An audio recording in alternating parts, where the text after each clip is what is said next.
Hello, Madam People! Kamusta kayo? 40 days ganap nga, samahan nyo kami manguha ng mangga. Eto nga, pupunta na kami kay Lula Bibi.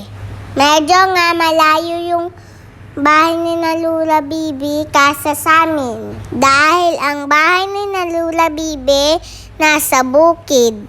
Ipapakita ko sa inyo kung gaano kaganda sa bukid.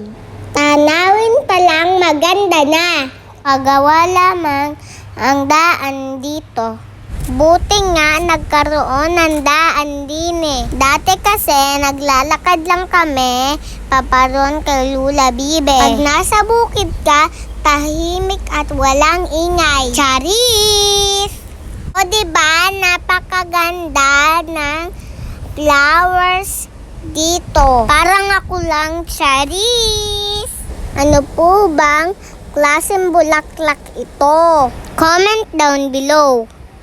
Eto na nga, nanguha na po kaming mangga. Si Daddy naman ay nanunungkit, ako naman ay tigapulo. Si Mami naman ay walang kagawa-gawa, Charis. Sana all, Mami, pa-video lang, Charis. Sobrang dami po ng mangga. Kaya naman tuwang-tuwa kaming manguha.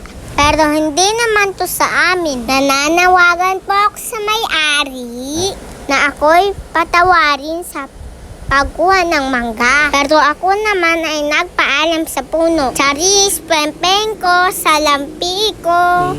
Pero wag kayong mag-alala, konti lang ang kinuha namin. Maraming salamat po sa inyong mangga. Ako po'y nakatikim, Charis. Ito po yung abundensya na konti lang ang kinuha namin. Si Mami na lang po ang ipatawag niyo sa barangay.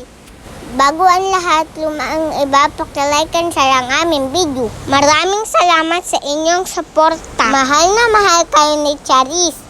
Out po pala sa lahat ng customer ni Mami sa Art Salon. Maraming salamat sa inyo. Hanggang sa muli. Paalam!